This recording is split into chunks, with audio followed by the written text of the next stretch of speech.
Hi everyone, I'm Bob.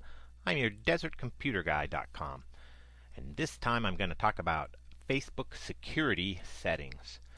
So, computers put a lot of your personal data at risk, and you really need to take some effort to protect that data.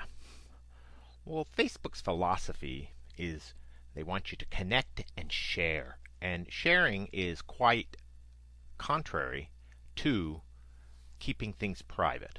So, to get to your security settings, we can go up here. It's that same little wheel. We go to that little cog, and we go down here to account settings. Click. And we go over to security settings. First things you notice is secure browsing. I have secure browsing checked, and it means browse Facebook on a secure connection, HTTPS, when possible. And we all know about that HTTPS when we're on banks and we're doing transactions and they say, do you want it to be secure? Make sure you have the little lock or it says HTTPS in front of it.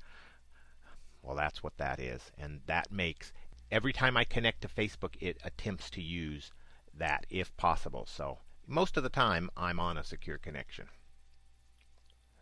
Login notifications on mine are enabled, and that means I get a text message every time I or someone else tries to access Facebook from a computer that it doesn't recognize.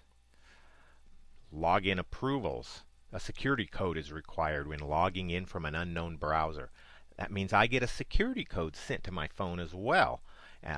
Every time I or someone else tries to log into my computer or into Facebook with a computer that it does not recognize. And as you can imagine, those two things help make my account pretty secure.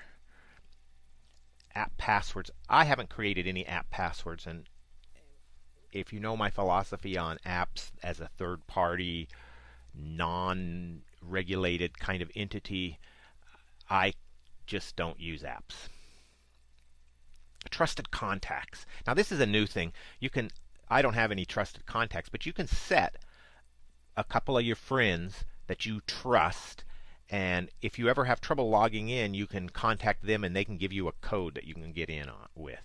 But you have to trust them enough that they won't give those codes to somebody else, because anyone can log in with those under your name.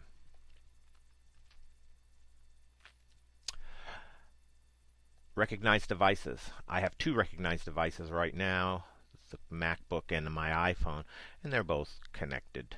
And you can, if you bring this up and see a device you don't recognize, well, you just can remove it by clicking right there, and it's gone. Active sessions. This is my only one active session. It's this current one that we're on right now. And you notice if I hover over the location, I get, an IP address. So I get to give some information away. And you can see if I saw a session going on that I didn't recognize, I could click it right there and end it, and we'd be done with it. Now this is also where I can go to deactivate my account if I wanted to hide out or just disappear for a while, or had a big project and Facebook was interfering with me finishing it. So that's it for Facebook security settings. Next time we're going to talk about privacy, and security and privacy are two separate things. Okay, and that's it for now from Bob, your desertcomputerguy.com.